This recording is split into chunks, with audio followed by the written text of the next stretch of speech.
think of myself as a really big 2006 Jeep aficionado. There's not much that I don't know about these things. I can go through the whole vehicle, the options, and even the things that aren't there, and tell you what those were there for too. So I want to go through some of the inside here, and obviously you can see some mud here. Some mud on the inside of the vent because I did off-road this quite a bit. There are speakers here, which is a 2-in-1 speaker actually. You have speakers up in the front, which I've replaced, and you have a subwoofer in the armrest, which was the 7-speaker sound system, which they gave you at the time. It sounded really good at the time, but compared to new cars today, it's not so bassy or anything like that.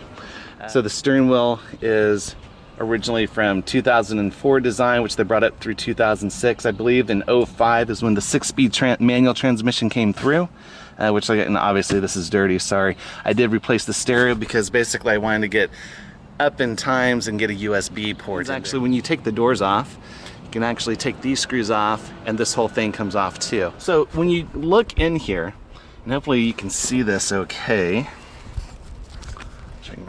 So when you go in here, I've got all these little switches and things that aren't being used anymore. Let's get in. So when you're looking at this, it's actually quite simple. You have your radio, your climate control. This is very old school, you could say. You actually have to lock your doors manually. You have to roll the windows up, and if you want to adjust the mirrors, you have to touch the mirrors and adjust them yourselves until they look good. There are 2 outlets here. This outlet is on all the time. It's a hot outlet even with the vehicle off. This one is only hot when the vehicle is turned on. These other switches, as you can see, they're all blank. I actually don't have anything for those there. They go for if you have a hardtop and if you have the Rubicon. So one of the switches would be for your lockup differential. Again, if you have the Rubicon, if you have the hardtop, it'd be for the rear defrost, rear windshield wipers. They have this big space that's right here, and I wish they didn't put this on here, but it makes a great place if you want to aftermarket to put switches at. But what that is for is they had special models that would come out, and they were based on movies like Tomb Raider, or the what is the other one called? The Call of Duty was another special edition one. If you got any of the special edition ones, they had a little sticker plaque, and that went right here to notate that you had the special edition. Other than that, that was it. Glove box works good and locks. You also have the armrest here too. All right, another thing that I hear about Jeeps a lot, and it's true to a point, they're not very practical. So granted, I spent about $25,000 for this back in 2006 for a brand new vehicle. Not only did I spend it, I ordered it this way. I remember even the yellow was an extra $150.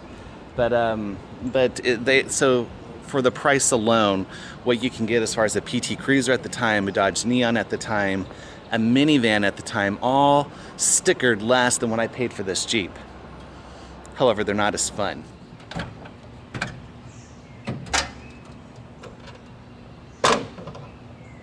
This is an inline-6, 4-liter Jeep motor. It's rated at 235 pounds of torque, around 2,600 RPMs, and 190 horsepower. So for today's standards, it's really kind of low, but for back then, it does okay, especially with the 373 gearing that it has. You have the horn here, which this horn actually goes up into the hood somewhat.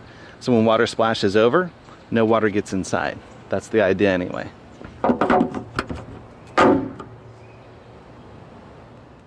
Quick look underneath, you can see I have differential guards in the front. Actually I have them on the back. Very quickly we put the side panel and rock sliders here on this side. Actually put a trailer hitch on the back, as well as the diff guard that's back there as well. And to be honest with you, I like how these looked on there, so I put those on there too. Want to know a little bit more? Let's go for a drive.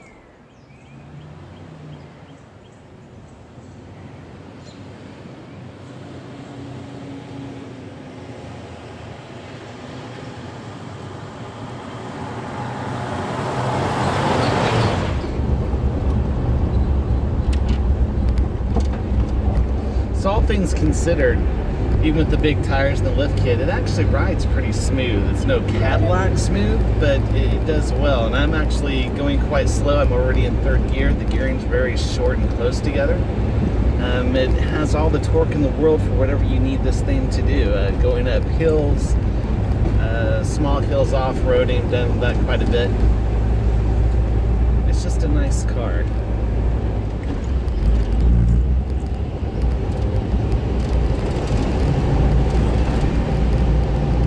Go over a speed bump here.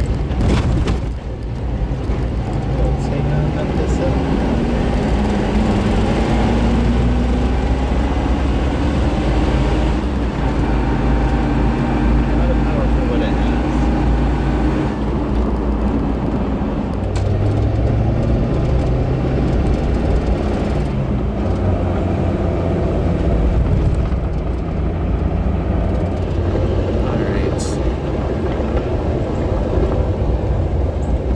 For your attention. If you have any questions about the 2006 Jeep Wrangler or any of the TJs, I'd probably know.